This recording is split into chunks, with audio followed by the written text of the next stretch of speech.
수급앤타픽 시간입니다. 외국인과 기관이 오늘은 다소 쉬어가면서 소폭의 순매도를 기록하고 있는 상황인데요. 투자 포인트 어떤 걸로 우리가 잡아야 하는지 알아보겠습니다. 수급앤타픽 SK증권 영업부 PIB센터의 김우식 차장입니다. 안녕하세요. 네, 안녕하십니까. 네, 이번 주에 또 대외적인 일정들도 살펴봐야 할 텐데요. 또 월초를 맞아서 여러 가지 경제 지표 발표도 있겠고요. 미국에서는 시퀘스터 또 벤 버냉키 의장의 발언 등도 있지 않겠습니까? 특히나 어떤 점에 주목하고 계시는지 일정과 함께 살펴주시죠. 네, 많은 것을 또 말씀 짚어주셨는데 오늘 수급 포인트는 월말과 월초가 되어 있으니까 수급 포인트 변동성으로는 가겠습니다. 월말이 좀 다가오다 보니까 많은 이슈들이 좀 밀려오고 있는데요. 호재와 악재가 좀 혼재된 상황 정도로 봐야 되겠고, 솔직히 지금 어느 방향으로 튈지도 오리무중입니다.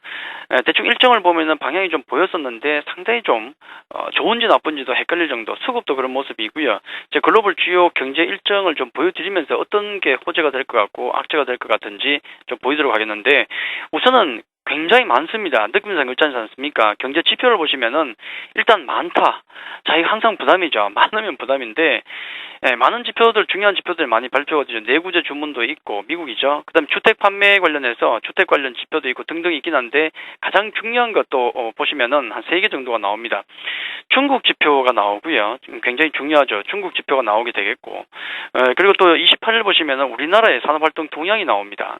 또 가장 중요한 게 월초에 나오는 미국의 ISM 제조업 지수가 나오게 되겠고요. 또 중국 2월 또 PMI 지수, HMC하고 그다음에 2월 중국 통계가 같이 나오는데, 보시면 세계 국가 한중 미국의 중요한 지표들이 한 주간 나옵니다. 과연 어느 방향으로 튈지, 지금 그다지 뭐 나쁜 쪽은 최근에 추세 그렇듯이 나쁘게 보진 않지만은 또 지표라는 게 또 알 수가 없지 않습니까? 뚜껑을 열어봐야 되기 때문에 변동성을 좀 키울 것 같고요. 일정을 보시더라도 약간 좀 어수선하기도 합니다. 좀 많은 것 같아요. 우선은 우리나라와 일본을 보시면은, 자, 취임식이 있습니다. 우리나라 드디어 박근혜 정부가 이제 오늘부로 해서 출범을 하게 되는데, 다 그거가 맞물려서 얘기 나오죠. 일본 비오의 신임 총재, 구로다 ADB 총재가 지금 내정되고 있다는 얘기가 있습니다. 환율로 본다 그러면은 서로 정책적으로 한번 붙을 수 있겠죠. 과연 뭐 어떻게 될지 모르겠지만은, 일단 오늘은 엔화 약세 가속화가 우려되면서 일본 증시가 급등을 하고 있는 모습이 보이죠. 자, 이번 주 어떻게 진행될지 보셔야 되겠고, 그리고 미국의 시퀘스트 이슈는 워낙 얘기 많이 나오니까 일단은 뭐 이번 달 뭐 죽이 되든 밥이 되든 이번 달까지는 마무리해야 되는 게 이거죠. 마무리가 안 되면 정책적으로 좀 불안한 국면이 좀 지속될 수가 있기 때문에 중요하겠고요. 말씀하셨던 또 화요일부터 해서 버냉키 의회 연설, 양적 완화 정책 지속 여부 여러 가지 얘기들이 나올 가능성이 높습니다. 출렁일 가능성이 좀 있고요. 그리고 또 이번 주는 아니지만 3일 일요일부터 해서 중국 양회가 또 개막됩니다. 그렇기 때문에 또 중국 관련해서 또 영향권에 본격적으로 들어가겠다. 결국은 지금 이런 여러 가지 글로벌 주요 경제 일정도 그렇고요.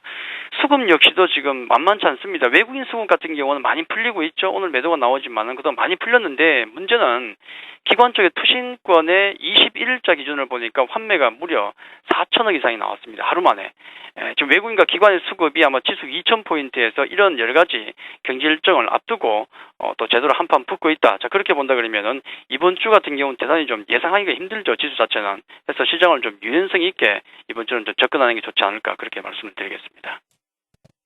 네, 그리고 외국인이 오늘 순매도로 전환을 했습니다. 순매도로 전환한 가운데서 전기전자 업종은 순매수를 해주고 있고요. 순매도지만 뭐 그다지 규모는 크지 않은데요. 특별한 의미를 부여할 필요는 없겠죠? 그렇죠. 외국인들 뭐 매일 살 수는 없는 것이고요. 조금 쉬는 듯한, 좀 강하게 매수가 들어왔다가 조금 쉰다는 느낌, 뭐 그쪽으로 보셔야 되겠고, 당연히 삼성전자에 대한 매수세가 이어진다는 점은 긍정적이죠.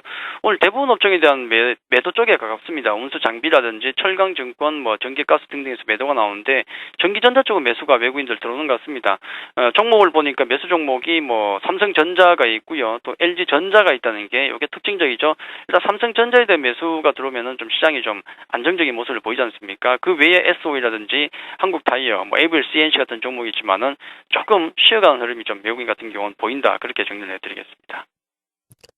네, 그리고 기관 역시 140억 원대 순매도 오늘은 좀 쉬어가네요.